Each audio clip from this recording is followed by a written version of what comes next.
Our next contestant is Steve Mendeleev, who is in his last year of high school. And he is presenting his project called Edge Points in Three-Dimensional Arithmetic Billiards. Sounds fascinating. Go ahead, Steve. So hello, everybody. I'm Steve, and I'll be talking about 3D arithmetic billiards. I have quite a lot to get through.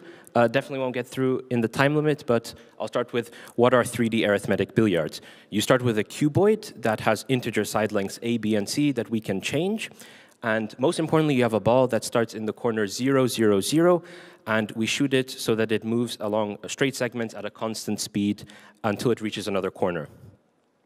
And we say that upon collision with edges or faces, the ball bounces at 45 degrees along all axes. And the main object that I studied in my investigation is called edge points.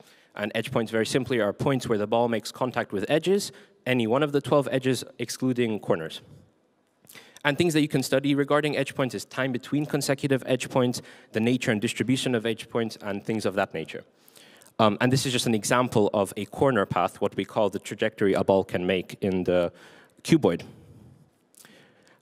Throughout my investigation, I restricted myself only to edges along or parallel to the z-axis, and those are these four highlighted in blue: 0, 0, z, a, 0, z, 0, b, z, and a, b, z. And they're labeled there as well. There's also a notion of time in arithmetic billiards. So time starts at t equals 0, and each time the ball undergoes a unit translation, where its coordinates change by plus or minus 1, you add 1 to the time.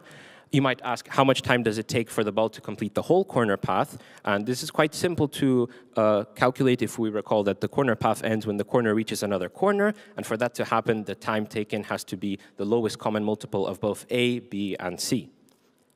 And so we have also bounds on the time. We know it ranges from 0 to lowest common multiple A, B, C. And yeah, this again depicts y visually, because the ball has to, in the x, y, and z axes, make a distance of a, b, and c, a multiple of a, b, and c, respectively. And we say E is an edge. We say E star is the first edge point, T star is the time at which the first edge point occurs, and Z star is its z coordinate. And you might ask how much time occurs between consecutive edge points. Well, there's an important constant that we can calculate, and we define it as S is 2 times LCM AB, and it is actually the time that it takes for a ball to return to any edge. And this gives us an important sort of lemma that the time for any edge point, all edge points on any edge are given by times that are T star plus S, T star plus 2S, and so on. So T star, the time for the first edge point, plus any multiple of S. And yeah, this means that all edge points on the starting edge, 0, 0, z, are multiples of S in time. And I'll have to skip the last 2 points, but I will mention there's another important constant that we define as LC. It's the lowest common multiple of A, B, and C divided by the lowest common multiple of A and B. Okay, so the first sort of theorem that I investigated is how many edge points there are along any edge. And so if we call n the number of edge points, we might want to explore what happens to n along, say, the edge 0, 0, z as we vary a, b, and c to try and find a pattern. For instance, when a, b, and c equals 4, 4, and 3, we see that there's just one edge point marked in red, whereas for a corner path with a cuboid of 2, 4, and 7 dimensions, we see there's 3 edge points. So those 2 data points alone don't give us much information, but if we simulate and compile lots of data, we have a table of values of A, B, C, and N. The pattern is still not clear. If we add a new column, LC divided by 2, recalling LC was that constant we defined, we see that there seems to be a pattern in that LC divided by 2 is very close to N.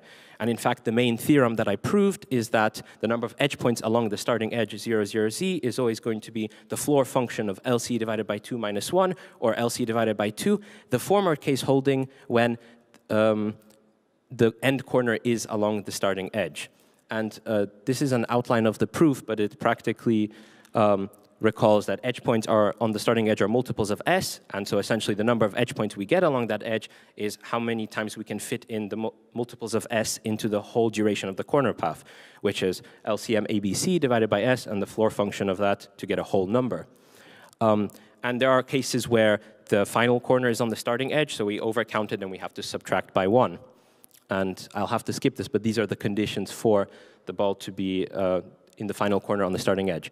And there's the more general result.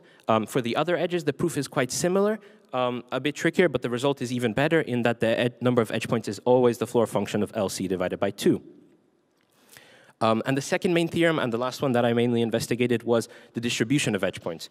We looked at what happens to n as we vary a, b, and c, but we also noticed that the edge points seem to be always equally spaced out. We can take our original table, and we can replace the column with n, the number of edge points, and replace it with the actual z-coordinates of the edge points. And we have also a column for k, which is the spacing. And for the corner paths where there is at least 2 edge points, it seems always like the spacing is consistent. And we can make that pattern even more clear if we remove all corner paths with 1 or less edge points, and we replace a column with GCD-SC, the greatest common divisor of S and C. And S, recall, is in terms of A and B. And here there appears to be a close link between the two. It seems like GCD-SC is always nearly K. And in fact, if we just define something called a K progression, which we just call a set of edge points on any edge that form an arithmetic sequence of difference K, and this is a maximal set with this property, then the theorem that I proved is that the edge points on any edge are always spaced out. They form a 2 GCD-SC or GCD-SC progression, the former case holding if the power of 2 dividing S is bigger than the power of 2 dividing C. The proof is very long, so you have to see the paper, but we can confirm this theorem just by looking at our original table and seeing that in the cases where V2 is bigger than V... Sure, okay. Well, we can confirm this theorem by just looking here and seeing that when it's no, then K is 2 GCD-SC, and otherwise it's GCD-SC. And this is quite useful because it allows us, unlike before where we just had a congruence to determine the times of edge points, it tells us now explicitly a formula to find the exact z-coordinates of edge points. Namely, it's all x such that x is congruent to z star mod 2 GCD-SC or just mod GCD-SC. So if we know the z-coordinate of the first edge point, we can add multiples of s or of 2 GCD-SC or GCD-SC because the edge points are spaced out in that much. And this is super useful because you know the exact coordinates. And I'll just finish off with the practical applications. Generally, in the field of particle physics, if you're simulating balls bouncing in boundary-type, cuboid-type boundaries, then it's quite useful because these formulas eliminate the need for a lot of computation and simulation. As in, if some assumptions hold, you can approximate very well the edge points. And just the last point I want to make is that there are some extensions, namely at the University of Luxembourg, they're working on extending this to 4th and even higher dimensions, which is very exciting. And this is my only reference. Okay.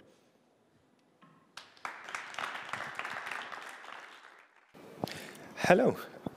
Your presentation was very interesting. Something not as common. It was about maths, something that many people are scared of. Mm. What brought you to go down the math path? What inspires you? In general, my decision to do math is just because I enjoy it. Mm-hmm. I guess if you're asking why or how I came across my passion for math, I'm not sure myself. I don't think I really pushed myself hard in primary school, so it was not something like a long-term passion or anything. I don't know, I think just exploring online, like YouTube, there are some nice YouTube channels, Numberphile. Excellent one. Yeah, that's a good one. Or Michael Penn, he does some interesting problems. Yeah, I think those channels kind of gave me a passion for math. And also math competitions. I think that was kind of what every year brought me back to math and kept that consistency there, yeah. What made you participate to the contest? Because it's another competition here, but it's not like a math competition where you need to solve mathematical problems. It's more something where you need to present something. As in this one? Yes, as in this one, yes. I'm not sure, actually. I don't think I would have necessarily done Jonk Fuerscher if I didn't have had a project. Okay. I think, for me, I started with the project, and then it actually evolved into something where I had like some tangible results, and then I thought, you know what, maybe this is quite interesting for the general public, because it was not something so complicated or so abstract that you need very profound background knowledge. But that does not mean that I didn't prioritize Jonk Fuerscher. When I was writing the paper and gathering the results, I thought... That was an opportunity on top of... A good opportunity, yeah. I see. It goes hand in hand, yeah. Okay. I've seen the end of your presentation. It seems that the jury was really interested into what you were doing. We sadly don't have so many math projects being presented during the Jonk Fuerscher. What would you say to someone willing to maybe take on the same path as you? What would you recommend people to do? For a math project? Yes, for a math project specifically. I think definitely you need somebody somebody around you who already is quite good at math, or somebody who has experience in math projects. So maybe that's a math teacher, a math professor, maybe if you have a parent or a sibling who's quite passionate about math. Because very often what is the case is that you start and then you get stuck. For instance, I got very stuck on the main theorem that I proved in my paper about the distribution of these edge points. This was something I spent weeks probably trying to think about just how to approach it. Because in school you have a math problem, you know the method. It's just about doing the method. In math research, you have to find the method. And so I definitely needed, and I leveraged the support that I had from a mentor. So yeah. Perfect. Now that you have presented the project to us, how do you see math develop in the future? Do you think there are some areas that have not yet been explored, or is there a clear goal where math is going to lead us? How do you envision math and our future? Well, I guess on the topic of new branches of math, there's always like, for instance, my project is about a relatively new, I wouldn't say obscure, but kind of not a very important field in the sense that not many people know about it.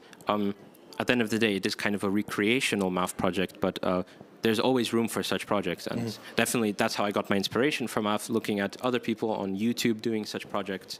And then in the sense of, in the context of, math being used in the future, I think generally the best way to go forward is that you let people who are passionate about math do stuff that fuels their curiosity and makes them joyous, and from that you should expect better research output or valuable output. I think it's not the right way to go into math or any science for that matter, trying to get valuable output. No, you should try and go for things that get you excited or pique your curiosity. Yeah. Yes, I think the branches are so numerous. There are so many possibilities nowadays in mathematics. Some people are doing highly abstract projects that are really advanced in mathematics, but you get some of the last middle fields that are actually applied projects for physics. Or so it's what would you be more interested into? These more abstract number theories or more applications? What would be your preference for future career if you had to take mathematics path? I know it will change, but at the moment I'm more interested in kind of theoretical applications. Yes. Or generally exploring math theoretically, but then seeing how it can be applied practically. Same thing goes for my project. It came out of kind of a theoretical inspiration and background, but then in the end there is some hints that it can be used practically in physics. So. But that's just me. It's for everybody. It's different. Of course. Fair enough. There are great personalities in maths who explored it and created the foundation that we are using today. Is there one person that you are looking up to that inspired you, or are you more like exploring it on your own? In math or just in general? In math. In math, yeah. A lot of people. Who is your superhero? I think nowadays the standard answer is you just go for the most accomplished mathematician, Terence Tao. Okay. I don't know. Euler is great. Yes. I mean, he did so much, and so long ago as well. Maybe the funny answer would be Fermat, Pierre de Fermat, because in the end today he's had a great impact, but he didn't prove a lot of his results. He's still causing a couple of headaches nowadays. Yeah, exactly. I can imagine how funny it was, after he passed away, for people to come across his... he had this copy of this Diophantus book. Yeah. I found it, but I won't explain to you because it's too... because the margin is too small. So he's a funny guy. Maybe I go with him, Okay. Perfect. But then thank you very much for being here with us, for your project, for your presentation. It was very interesting. And I hope we can see you maybe in the future again. Yeah, maybe, yeah. Yeah, do you have another project that you're working on? Not at the moment, no. I am kind of just chilling now. We'd love to see you again next year in any case. I'll try and make it, yeah. Thank you. Thank you very much. Thank you. And then I wish you a wonderful day. I hope that you will find some time to check the other project. Yeah, for sure. And then I guess we're going to see what awaits us next. Yeah. Thanks a lot. Thank you. Yeah, thank you.